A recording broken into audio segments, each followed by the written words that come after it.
हैं 10th standard Maharashtra board new syllabus science 2 का 9th chapter social health. आगे बढ़ने से पहले मेरी आपसे रिक्वेस्ट है कि प्लीज़ मेरे चैनल को सब्सक्राइब कीजिए और बेल आइकन को दबाना ना भूलें। अगर आप मेरे दूसरे वीडियोस देखना चाहते हैं या साइंस 2 के ही दूसरे चैप्टर्स के वीडियोस देखना चाहते हैं तो डिस्क्रिप्शन में मैंने उसकी लिंक शेयर की है, आप उस पर देख सकते हैं। चलिए शुरू करते हैं। लास्ट वीडियो में हम पेज नंबर 104 में आधा कंप्लीट हुआ था। अभी आगे बढ़ते हैं। Recall little 1. Do you recall a sudden closing of any cartoon serial of foreign origin being telecast on television? उन्होंने ये पूछा है कि पिछले साल या 2-3 साल पहले कोई फॉरेन का कार्टून बंद कर दिया गया है क्या? तो एक कार्टून था शिनचैन नाम का, अगर आपको याद हो, जापानीज कार्टून था। तो उसे देखकर, वो एक नॉटी बच्चे का कार्टून था, तो उसे देखकर बच्चे उसी की तरह बिहेव करने लगे थे। उससे माता पिता को, पेरेंट्स को बहुत ज़्यादा कठिनाई होती थी उन्हें संभलने में। तो उनकी रिक्वेस्ट से, पेरेंट्स की रिक्वेस्ट से ही उस कार्टून पर बैन करवाया गया। ठीक है। दूसरा, explain details on happenings about blue whale game. Blue whale game नाम का एक भयानक गेम था जो अभी हमारे देश में बैन कर दिया गया है, काफी देशों में बैन कर दिया गया है। उसमें मतलब ऐसा किया जाता था कि कुछ भयानक टास्क दिए जाते थे। 50 दिनों का गेम हुआ करता था वो, और हर रोज एक काम करवाने को चैलेंज दिया जाता था। जैसे एक रात को, मध्य रात्रि को 3 बजे हॉरर मूवी देखना, या फिर घर छोड़कर कहीं दूर चले जाना अकेले, ऐसे कुछ भी बेवकूफ़ों जैसे काम करवाने को लगते थे। या फिर खुद के हाथों पर जख्म करके घाव करके ब्लू मतलब वेल का डिजाइन बनाना खून से। ऐसे अलग अलग टास्क दिए जाते थे, और उसमें से सबसे आखिरी टास्क हुआ करता था, सबसे आखिरी चैलेंज हुआ करता था 50वें दिन को, कि आपको सुसाइड करनी होती है ऊंचे इमारत से छलांग मारकर। तो वो गेम खेलने के दौरान 5 भारतीय बच्चों ने अपनी जान गंवाई है। तो इस कारण से हमारे देश में उसके ऊपर बैन है, और काफी सारे देशों में बैन है। ये जो गेम है वो 2013 में फिलिप बुडरकिन नाम के एक 21 साल के फॉर्मर साइकोलॉजी स्टूडेंट ने बनाया था। उसे अभी अरेस्ट करवाया गया है, और वो रशियन है ओरिजिनली, और वो रशिया के जेल में है अभी। उसे अरेस्ट किया गया है। तो जो बच्चे अकेले रहते हैं, जिनके पेरेंट्स दोनों नौकरी करते हैं, घर पर संभालने के लिए कोई नहीं होता, उनकी तरफ ध्यान देने के लिए कोई नहीं होता, तो ऐसे बच्चे मोस्टली ऐसे गेम्स के जाल में आ जाते हैं। तो देखिए, ऐसे मत कीजिए। अगर आपके भी मतलब आप भी ऐसे किसी गेम के, आजकल पबजी गेम का बहुत ज़्यादा चल रहा है ज़माना, तो ऐसे गेम के जाल में मत फंसिए। तो रियल लाइफ बहुत अलग होती है, ठीक है? तो रियल लाइफ में जीना सीखिए, ऐसे वर्चुअल वर्ल्ड में जीना मत सीखिए। इससे आपकी ज़िंदगी की समस्याएं हल नहीं होगी, बल्कि और ज़्यादा बढ़ेगी। ठीक है। अगर आपको कोई समस्या हो जिंदगी में, कोई प्रॉब्लम चल रही हो आपके जीवन में, तो अपने नियरर एंड डियरर लोगों से बातें कीजिए, अपने माता पिता से, अपने भाई से, अपने दोस्त से, अपने टीचर से, किसी से ना किसी से बातें कीजिए, अपना मन हल्का कीजिए। बस अकेले मत रहिए, ठीक है? आजकल ये बहुत जरूरी है बताना। तो अपनी लाइफ ऐसे गेम के लिए अपनी लाइफ मत कुर्बान कर दीजिए। आपकी लाइफ बहुत प्रेशियस है, आप देश के भविष्य हो, ठीक है? आपको देश को हमारे बहुत आगे लेकर जाना है, ठीक है? अच्छा, आगे बढ़ते हैं। Children who watch the cartoon films may imitate the characters of those films. बच्चे कभी कभी कार्टून फिल्म्स देखकर उसमें जो मेन कैरेक्टर होता है उसी की तरह बिहेव करने लगता है। Tendency and behaviour of the children who play the games like virtual war and car races, especially deliberately brought about virtual accidents in games gradually become negative। जिस गेम्स में वर्चुअल वॉर होता है, बंदूक लेकर लोगों को मारना होता है, या फिर कार रेसिंग में बहुत ज़्यादा एक्सीडेंट्स होती है, ऐसे गेम्स खेलते खेलते वो एक्सीडेंट्स के प्रति, लोगों के मृत्यु के प्रति वो उनकी संवेदनाएं नष्ट हो जाती है, उनकी सेंसिटिविटी खत्म हो जाती है, तो उन्हें वो आदत सी लग जाती है, जो कि बुरी बात है, निगेटिव हो जाती है उनकी personality. Some games available on cell phones and computers are extremely time consuming and also cause economic losses.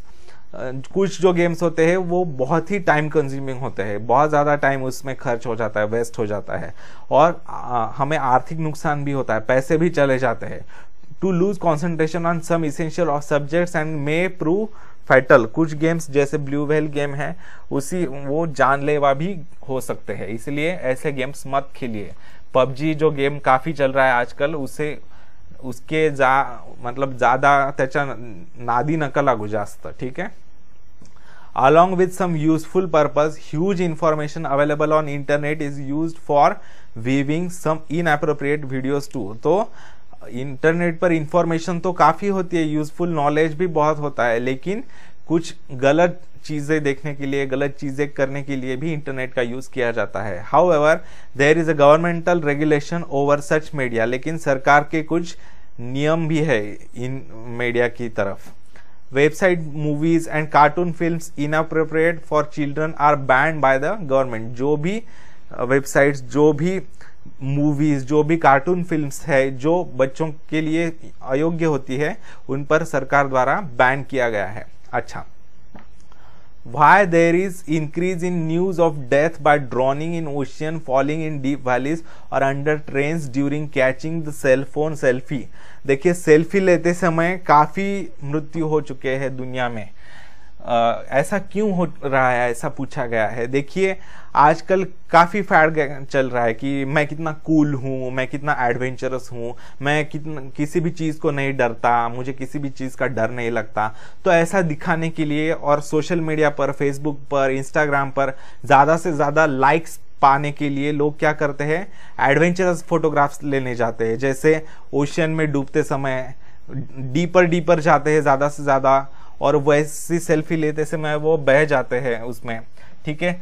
और किसी खाई के किनारे पर जाकर फोटो निकालने जाते हैं, एडवेंचरस दिखाने के लिए, ज्यादा से ज्यादा लाइक्स लाने के लिए, इंप्रेशन जमाने के लिए दोस्तों के ऊपर। तो उसके मतलब दौरान वो एक्सीडेंट में, खाई में गिरकर मर जाते हैं, या फिर ट्रेन के सामने फोटो खींचने जाते हैं, सेल्फी लेने जाते हैं, तो उससे भी उनकी मृत्यु हो जाती है। तो ये ज्यादा एडवेंचरस होना यानी बेवकूफी भरी बात होती है। एडवेंचरस होना, जरूरत से ज्यादा एडवेंचरस और जरूरत से ज्यादा कॉन्फिडेंट होना यानी बेवकूफ बोलते हैं उसको, ठीक है, मूर्खता है ये। तो आपकी जिंदगी बहुत इंपॉर्टेंट है आपके फेसबुक पर या इंस्टाग्राम पर लाइक्स से, ठीक है। There is increasing competition to upload the videos of road accidents instead of helping the victims. What is the mentality of such people. देखिए, जैसे कि मैंने कहा, यहाँ पर हमने पढ़ा कि वॉर गेम्स में या फिर कार रेस के गेम्स में बहुत एक्सीडेंट्स देखे जाते हैं। उससे क्या होता है, लोग, जो गेम खेलने वाला व्यक्ति होता है वो एक्सीडेंट्स के प्रति, लोगों की मृत्यु के प्रति इनसेंसिटिव हो जाता है, जख्मों के प्रति, खून के प्रति इनसेंसिटिव हो जाता है, उनकी संवेदनाएं नष्ट हो जाती है। तो वो जब एक्सीडेंट रियल में देखते हैं तब उन्हें वो गेम जैसा ही लगने लगता है, और वो इंस्टेड ऑफ हेल्पिंग देम, उनकी मदद करने के बजाय उनकी वीडियो शूटिंग करने लगते हैं, उनके साथ सेल्फीज लेने लगते हैं, उनके फोटोज खींचने लगते हैं और सोशल मीडिया पर डालने लगते हैं। तो ये मूर्खता है। आप एक मनुष्य है, आपको सेंसिटिव रहना पड़ेगा। आपके जैसे ही मनुष्य है जो जख्मी होकर पड़े हैं आपके सामने, तो उनकी मदद करनी चाहिए आपको, ठीक है। Why are the video clips of parents threatening or hitting the children not studying as per their wish or domestic helpers beating the children are very common on social media nowadays? आपने ऐसे भी videos देखे होंगे कि जो दाई होती है, जो बच्चों को संभालने वाले होते हैं घर पर, जब माता पिता ऑफिस चले जाते हैं तब छोटे बच्चों को संभालने के लिए मतलब दाई हायर की जाती है, उन्हें दाई कहते हैं। तो वो कई बार बच्चे अगर थोड़ी सी भी रोने लगे वगैरह तो उन्हें मारने लगते हैं। क्यों ऐसा होता है? क्योंकि उनके साथ, बच्चों के साथ उनका लगाव नहीं होता, जैसे माता पिता का या दादा दादी का या नाना नानी का उन बच्चों के साथ लगाव होता है, वैसा लगाव नहीं होता। तो थोड़ी भी अगर वो बच्चे तकलीफ देने लगते हैं तो उन्हें बहुत ही हिंसक तरीके से उन्हें मारने लगते हैं, क्योंकि उनके साथ उनका कोई लगाव नहीं होता, उनका कोई रिलेशन नहीं होता। एक कहावत है, blood is thicker than water, मतलब खून का रिश्ता ज्यादा मायने रखता है किसी भी इसमें। इसके लिए बच्चों को किसी दाई के हवाले सौंपने से अच्छा है दादा दादी, नाना नानी या माता पिता खुद संभाले।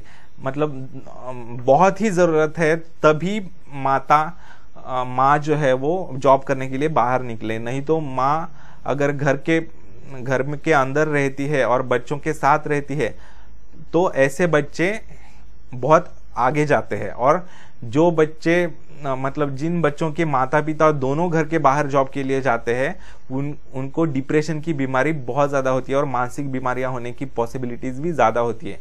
इसलिए अगर बहुत ही ज़रूरी हो तभी दोनों पेरेंट्स को बाहर निकलना चाहिए जॉब करने के लिए, ठीक है। अगर दोनों पेरेंट्स निकलते हैं तो दादा दादी, नाना नानी के साथ बच्चों को छोड़ना चाहिए, ठीक है। और दूसरी बात यह है कि पेरेंट्स भी कभी कभी डराते हैं बच्चों को, अगर स्टडी नहीं कर रहे तो।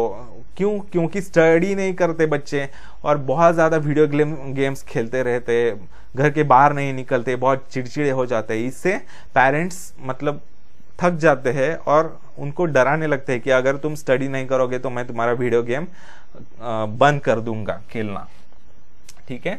तो वीडियो गेम ज़्यादा नहीं खेलना चाहिए, कंप्यूटर गेम्स ज़्यादा नहीं खेलने चाहिए, ठीक है। Person indulging in such destructive and unnatural activities is usually under stress and such activities are bursting of stress। तो ऐसे जो एक्टिविटीज किए जाते हैं तो हमेशा ये ऐसे हिंसक गेम खेलने वाले जो लोग होते हैं वो हमेशा स्ट्रेस के अंडर होते हैं और कभी कभी उनका गुस्सा फूट पड़ता है, उसे बोलते हैं बर्स्टिंग ऑफ स्ट्रेस। अचानक से उनको चिड़चिड़े होने लगते हैं वो और बहुत ज्यादा गुस्सा करने लगते हैं, तो ये विस्फोट हो जाता है उनके स्ट्रेस का, उनके तनाव का। Medical science has declared such activities as mental illness. ये मानसिक बीमारी है, ऐसा मेडिकल साइंस ने बताया है। Person indulging in selfie is not aware about the world around and the risk, this is called as selficide. इसे सेल्फिसाइड बोलते हैं। साइड मतलब हत्या, सेल्फी मतलब सेल्फी से हत्या, सेल्फी के कारण हत्या होना, उसे बोलते हैं सेल्फिसाइड, मृत्यु होना। Persons indulging in domestic violence, sending messages to others before committing suicide, or those who send the video clips of suicidal act are mentally ill and they do so to win the sympathy। कई बार आत्महत्या करने से पहले social media पर, Facebook पर, Instagram पर, WhatsApp पर message डालकर, गुड बाय वगैरह ऐसे कुछ मैसेज डालकर आत्महत्या करते हैं कई सारे लोग, या फिर अपने सुसाइड करते वक्त लाइव वीडियो डालते हैं सोशल मीडिया पर। तो ये मानसिक बीमारी के लक्षण है। ऐसे वो क्यों करते हैं? क्योंकि बाकी के लोगों की, दुनिया की सिंपैथी हासिल करने के लिए, सहानुभूति हासिल करने के लिए वो ऐसा करते हैं, लेकिन वो मानसिक रीत्या बीमार होते हैं। उन्हें बातें करके मतलब सुलझाने की जरूरत होती है उनकी समस्याओं को। Hence, make the constructive use of communication media like television, phone and internet for essential needs and entertainment only, but do not go into the clutches by spending hours with those media। इसीलिए क्या कहते हैं, जो भी communication media है जैसे television, phone, internet, इनका constructive use कीजिए, अच्छे कामों के लिए यूज कीजिए, नॉलेज हासिल करने के लिए यूज कीजिए। जो भी आप सीखते हैं उसके बारे में डिटेल नॉलेज हासिल करने के लिए, जैसे आपको एनिमल क्लासिफिकेशन चैप्टर है, उसमें से ज्यादा उन एनिमल्स के फोटोग्राफ्स देखने के लिए, वो एनिमल्स कैसे होते हैं उनके वीडियोस देखने के लिए, ऐसे आप बहुत ज्यादा वीडियोस देख सकते हैं, उससे आप अपना नॉलेज भी बढ़ा सकते हैं। ऐसे कंस्ट्रक्टिव कामों में इंटरनेट का, मोबाइल का इस्तेमाल कीजिए, ना कि गेम्स खेलने में वगैरह। इससे आपका भविष्य बहुत बर्बाद हो सकता है, ठीक है। अच्छा, साइबर क्राइम्स, ऑनलाइन क्राइम्स कौन से होते हैं वो देखेंगे। Banks continuously spread the message on mobile phones about not to disclose the Aadhaar, PAN, credit card, debit card number and other personal information if demanded by any person। देखिए, banks के द्वारा आपके माता पिता को, जिनका भी अकाउंट होता है, उनको बहुत बार मैसेजेस भेजे जाते हैं कि आप कभी भी अपना आधार नंबर, पैन मतलब personal permanent account number, credit card number, debit card number किसी भी व्यक्ति को ना बताए। कभी भी किसी का फोन आए या कभी भी किसी का ऑनलाइन आप जब व्यवहार करते हैं उस समय ये नंबर्स मत दीजिए। बैंक कभी भी ये नंबर्स नहीं पूछती। तो उसके मदद से अगर आप ये नंबर लीक करते हैं किसी को, OTP वगैरह, वन टाइम पासवर्ड जो होता है, अगर वो किसी को लीक करते हैं, आप किसी को बताते हैं, तो आपके अकाउंट में से पैसे चुराए जा सकते हैं। Do not disclose your PIN to anyone while withdrawing cash from ATM machine or purchasing through card payment. Why such instructions are given? कई ऐसे इंस्ट्रक्शंस दिए जाते हैं कि पिन मत बताइए किसी को भी। पिन मतलब पर्सनल आइडेंटिटी नंबर, जो पासवर्ड जैसे होता है। तो वो ATM कार्ड को होता है, तो ATM में से पैसे निकालते समय किसी को भी मत बताइए अपना पिन। या फिर ATM से मतलब क्या डेबिट कार्ड से पेमेंट करते समय भी अपना पिन किसी को भी ना बताए, क्योंकि कोई भी पिन पता करके आपके अकाउंट में से पैसे चुरा सकता है। इसलिए consumers are deceived by showing superior items on websites but actually selling the items of either inferior quality or impaired ones. कई बार जो ऑनलाइन शॉपिंग वेबसाइट्स होती है उन पर जब कई बार शॉपिंग करते हैं हम, तब कई बार जो दिखाया गया है आइटम वहां पर वो बहुत अच्छा दिखाया जाता है, लेकिन जब हम खरीदते हैं एक्चुअल में टीवी पर वगैरह, फोन से हम मंगाते हैं, तो उसमें तो दिखती बहुत अट्रैक्टिव है, वो बहुत अच्छी लगती है, लेकिन जब एक्चुअल में खरीदते हैं हम तो वो काफ़ी चीप क्वालिटी की होती है, इन्फीरियर क्वालिटी की होती है और कई बार खराब क्वालिटी की होती है। अच्छा, bank transactions are done using PIN without the knowledge of consumers. तो कई बार बैंक ट्रांजैक्शंस अगर पिन लीक हो जाता है, पर्सनल आइडेंटिटी नंबर अगर लीक हो जाता है, तो कई बार उस व्यक्ति को पता हुए बिना बैंक ट्रांजैक्शंस उसके नाम पर किए जाते हैं। उसके नाम पर कई सारी खरीदी बिक्री की जाती है और उसके अकाउंट से पैसे उड़ा लिए जाते हैं।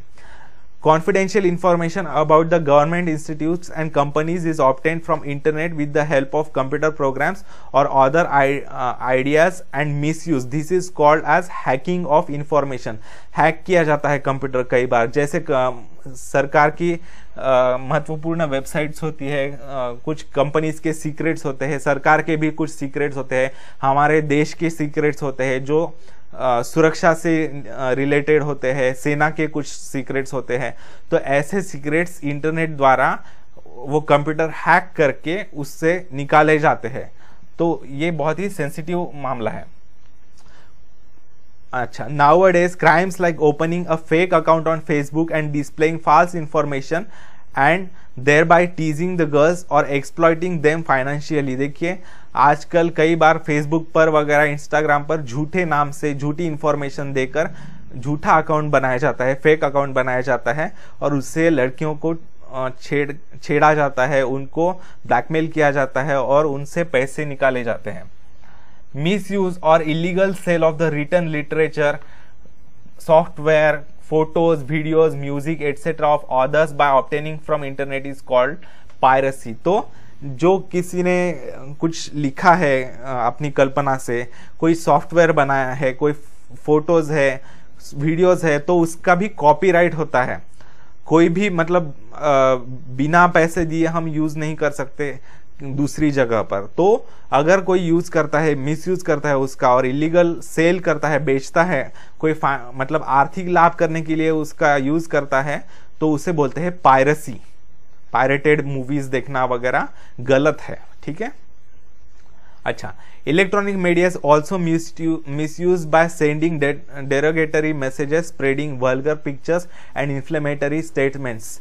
तो इलेक्ट्रॉनिक मीडिया, मोबाइल फोन्स वगैरह, फेसबुक, व्हाट्सएप पर कई बार झूठे मैसेजेस फैलाए जाते हैं और कई बार जहरीले मैसेजेस, जिसके द्वारा दो कम्युनिटीज के बीच में, दो रिलीजन्स के बीच में, दो कास्ट, दो जातियों के बीच में, दो धर्मों के बीच में देश की एकता और अखंडता को हार्म पहुंचे, दो जातियों के बीच में, दो धर्मों के बीच में झगड़ा हो, उनके रिलेशंस खराब हो जाए और कई बार दंगे फैलाए जाते हैं।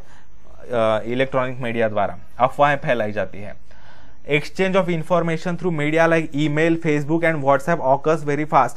However, our personal information and phone numbers are automatically spread and thereby reaches the unwanted persons, which leads to malpractices like incoming of unnecessary messages. Some of such messages either impair or shut down the mobiles and computers. कई बार हम WhatsApp द्वारा, Facebook द्वारा जब messages भेजते हैं तो हमारा email address, हमारा फ़ोन नंबर कई बार जिसके पास नहीं जाना चाहिए ऐसे लोगों के पास चला जाता है गलती से, तो इससे उनसे अनवांटेड मैसेजेस आने लगते हैं, उनको पता चल जाता है हमारा नंबर, तो उनके तरफ से हमारे लिए अनवांटेड मैसेजेस आने लगते हैं और कई बार इससे वायरस भी भेजा जा सकता है जिससे शट डाउन हो सकता है, हमारा मोबाइल बंद हो सकता है, हमारा कंप्यूटर बंद हो सकता है। ठीक है, all the above mention incidences are examples of cyber crime. ये जो ऊपर हमने डिस्कस किए ये सारे साइबर क्राइम में आता है। Committing such crimes is also mental illness. ये ऐसे क्राइम्स करना भी एक तरह का मानसिक बीमारी है। Later on the criminal also has to face the mental stress. बाद में ऐसे क्रिमिनल्स को भी मेंटल स्ट्रेस से जूझना पड़ता है। Cyber crime unit has been newly launched in police department. Police department में साइबर क्राइम यूनिट की स्थापना की गई है। Cyber crime experts collect the details, investigate the cyber crime and thereby find the criminal with the help of the internet. तो ये जो cyber crime unit है वो ऐसे क्रिमिनल्स को ढूंढता है और वो पकड़ता है, अरेस्ट करवाता है। Do you know IT Act 2000? This act has been enacted since 17th October 2000 and been amended in 2008. ये एक्ट 2000 में बनाया गया है और 2008 में उसमें कुछ बदलाव किए गए। Person committing the cyber crime has to face the punishment like imprisonment of 3 years and fine up to 5 lakh। जो भी ऐसे ऊपर दिए गए साइबर क्राइम्स करता है उसे 3 साल तक कैद हो सकती है और 5 लाख रुपए तक जुर्माना भरना पड़ सकता है या दोनों हो सकते हैं। Maharashtra is at forefront in controlling cyber crimes and it has been proved to be the first state to start the separate cyber crime unit. तो महाराष्ट्र जो स्टेट है, हमारा राज्य जो है, वो साइबर क्राइम्स से लड़ने में काफी आगे है और ये पहला राज्य है हमारे देश में जो साइबर क्राइम यूनिट का सेपरेट यूनिट बना है उन्होंने पुलिस डिपार्टमेंट में। Stress management. Have you seen the loudly laughing citizens in morning in public garden? आपने कई बार ऐसे लोग देखे होंगे जो सुबह अगर आप पब्लिक गार्डन्स में जाएंगे तो जोर जोर से हंसने वाले लोग आपने देखे होंगे। Name of this newly popularised concept is laughter club. इसे बोलते हैं laughter club. These people relieve their mental stress by laughing loudly। इससे क्या होता है, लाफिंग भी एक तरह का एक्सरसाइज है जो आजकल हम लोग भूल रहे हैं। तो जोर जोर से हंसने से हमारा स्ट्रेस कम होता है, ठीक है, और हेल्थ अच्छी रहती है। Various ways of expression like establishing communication with friends, peers, cousins, teachers and more importantly parents, noting down our feelings, expressing our feelings with near and dear ones help to relieve the stress। देखिए हमारी जो भावनाएं हैं, हमारी जो समस्याएं हैं, हमारी जो भी भावनाएं हैं उन्हें शेयर करना चाहिए। देखिए सुख बांटने से बढ़ता है और दुख बांटने से कम होता है, ये हमेशा याद रखिए। अगर आपकी कोई समस्या है, कोई पर्सनल प्रॉब्लम है तो उससे आप अपने करीबी लोगों के साथ डिस्कस कीजिए ओपनली, अपने फ्रेंड के साथ, अपने बराबरी के दोस्तों के साथ, अपने कजिन्स के साथ, अपने टीचर्स के साथ और सबसे ज़रूरी बात अपने पेरेंट्स के साथ डिस्कस कीजिए। अपने पेरेंट्स के लिए आप सबसे अनमोल रतन हो आप उनके, और उनके लिए आप बहुत कीमती हो, ये याद रखिए। अपनी फीलिंग्स जो है, अपनी जो समस्याएं हैं वो उनके साथ शेयर कीजिए। Fostering the hobbies like material collection, photography, reading, cooking, sculpturing, drawing, rangoli, dancing etcetera help us to properly utilise the free hours. आपको जो फ्री टाइम होता है उसमें आप अपनी हॉबी कीजिए, जैसे कि कुछ ticket collection, post ticket collection होता है, करेंसी कलेक्शन होता है, पुराने कॉइन्स कलेक्ट करना, पुराने बैंक नोट्स कलेक्ट करना, नए पुराने फोटोग्राफ्स कलेक्ट करना या फोटोग्राफी करना, अच्छे मतलब जो नेचर की ब्यूटी है उसको फोटोग्राफ में कैद करना, रीडिंग करना, अच्छा अच्छा साहित्य लिटरेचर पढ़ना, कुकिंग करना, नए नए पदार्थ बनवाना, ठीक है, नए नए व्यंजन बनवाकर खिलाना अपने प्रियजनों को, स्कल्पचरिंग करना, मूर्तियां बनाना, ड्राइंग करना, रंगोली निकालना, डांसिंग करना, डांसिंग क्लासेस लगा सकते हो आप। By diverting the energy and mind towards the positive thinking, negative thoughts are automatically neutralized। अगर आप ऐसे पॉजिटिव कामों में अपनी एनर्जी लगाओगे तो निगेटिव थॉट्स जो है, निगेटिव विचार जो है, नकारात्मक ऊर्जाएं जो है वो अपने आप नष्ट हो जाएगी, ठीक है। अच्छा, why do you wait for periods of music, PT, drawing in the classroom? आप जब स्कूल में होते हैं तब आप म्यूजिक के पीरियड का या पीटी के पीरियड का या ड्राइंग के पीरियड का इंतजार क्यों करते हैं, ऐसा पूछा गया है। क्योंकि उससे आपका स्ट्रेस रिलीफ होता है, आप अपने थॉट्स शेयर कर सकते हैं, आप अपनी भावनाओं को व्यक्त कर सकते हैं, ठीक है, अपनी निगेटिव एनर्जी को रिलीज कर सकते हैं। Learning and listening to the music, singing keeps us happy and drives away the stress. Music सीखना, संगीत सीखना, गाना गाना, उससे हमें आनंद मिलता है और हमारा स्ट्रेस, हमारा मानसिक तनाव दूर रहता है। Music has the power of changing the mindset. Music से मानसिकता बदलने की ताकत है संगीत में, ठीक है। Importance of outdoor games is unparalleled. बाहरी, घर के बाहर मैदानी खेल खेलने से भी काफी महत्वपूर्ण है। There are various benefits of sports, like it causes physical exercise, improves discipline, interaction and tendency of unity, loneliness is driven away and person becomes more social। ज़्यादा सामाजिक हो जाते हैं लोग, समाज में कैसे बिहेव करना चाहिए उसका वो सीखते हैं। फिजिकल एक्सरसाइज भी होता है, ठीक है, शारीरिक व्यायाम भी होता है, डिसिप्लिन बढ़ती है, ठीक है, इंटरैक्शन, लोगों के साथ कैसे कम्युनिकेट करना है, इंटरैक्ट कैसे करना है, यूनिटी, लोगों टीम में यूनिटी का फीलिंग बढ़ता है, ठीक है, अकेलापन खत्म हो जाता है, ठीक है। Regular exercising, massaging, visiting the spa to helps to relieve the stress. देखिए, रेगुलरली एक्सरसाइज करना, मसाज करके लेना, स्पा को विजिट करना, योगा करना, ये भी स्ट्रेस कम करने के तरीके हैं। Yoga is not limited for asanas and pranayama but it includes discipline, balanced and good food and meditation also. Yoga में सिर्फ आसन और प्राणायाम ही नहीं होते बल्कि डिसिप्लिन लगाना भी सिखाया जाता है, बैलेंस, मेंटल बैलेंस और फिजिकल बैलेंस कैसे रखना चाहिए, और अच्छा आहार लेना चाहिए, मेडिटेशन करना चाहिए, deep breathing, yogic sleep, yogasanas etcetera are good for health. Meditation helps to improve the ability of concentration. Meditation की मदद से कॉन्सेंट्रेशन बढ़ता है। It imparts positivity in our temperament. हमारे जो दिमाग है, हमारा जो मानसिकता है, उसमें सकारात्मक ऊर्जा बढ़ती है उससे। Meditation helps the students to improve concentration in their studies. Deliberate inculcation of characters like time management, planning of our own duties and decision power is nothing but cultivating the socially strong and ideal personality।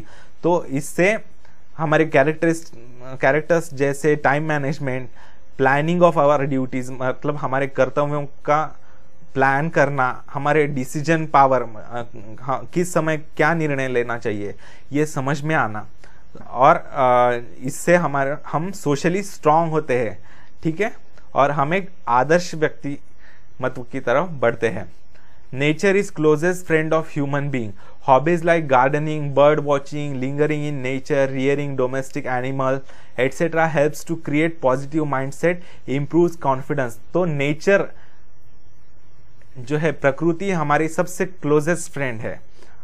तो जैसे gardening करना, plant लगाना, उसकी care करना, bird watching, birds को देखना, nature में खेलना, कभी पिकनिक के लिए जाना, ठीक है, और कोई एनिमल पालना, कोई पेट रखना, उसका ख्याल रखना, उसका ध्यान रखना, उससे हमारे पॉजिटिव माइंडसेट डेवलप होता है और कॉन्फिडेंस बढ़ता है।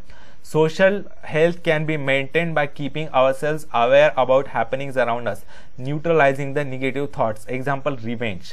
तो सोशल हेल्थ भी अच्छी होती है। देखिए, अगर आप व्यक्ति के तौर पर अच्छे होंगे तो आपका समाज भी अच्छा होगा, जिस समाज में आप रह रहे हैं। अगर समाज अच्छा रहेगा तो देश भी अच्छा रहेगा, आगे बढ़ेगा, उन्नति करेगा, प्रगति करेगा, ठीक है। और निगेटिव थॉट्स कम होते जाएंगे, ठीक है। रिवेंज मतलब बदले की भावना कम हो जाती है। We have all the ways to manage our stress. However, if those are not successful due to certain reasons, it leads to some more serious problems like depression and frustration. हम सबके अलग अलग तरीके होते हैं स्ट्रेस को manage करने के, लेकिन अगर स्ट्रेस मैनेज नहीं होता तो कई बार उससे मानसिक बीमारियां जैसे डिप्रेशन, फ्रस्ट्रेशन हो जाता है, ठीक है। Medical advice, counselling and psychotherapy are available for such persons. तो ऐसे व्यक्तियों के लिए साइकेट्रिस्ट के पास जाना चाहिए, इसमें कोई कमी नहीं समझनी चाहिए। मतलब साइकेट्रिस्ट यानी पागलों का डॉक्टर, ऐसा नहीं होता। कई बार मानसिक थकान आ जाती है, मानसिक तनाव भी आ जाता है, तो उसके लिए भी काउंसलिंग की जाती है, ठीक है। उसके लिए शर्माने की बात नहीं है साइकेट्रिस्ट के पास जाने के लिए, मानसोपचार डॉक्टर के पास जाने के लिए शर्माने की कोई जरूरत नहीं है। Similarly, many NGOs also provide helping hand. Let us see the information about some of those. तो कुछ NGOs है, नॉन गवर्नमेंटल ऑर्गेनाइजेशंस जिसे कहते हैं, वो भी मदद देती है। फर्स्ट है यूनिफाइड मूवमेंट अगेंस्ट टोबैको, तंबाकू के खिलाफ मूवमेंट है। This movement has been started by 45 different well-known organizations like WHO, World Health Organization, Tata trust. World health organization जो है वो यूनो से रिलेटेड है, यूनाइटेड नेशंस ऑर्गेनाइजेशन से।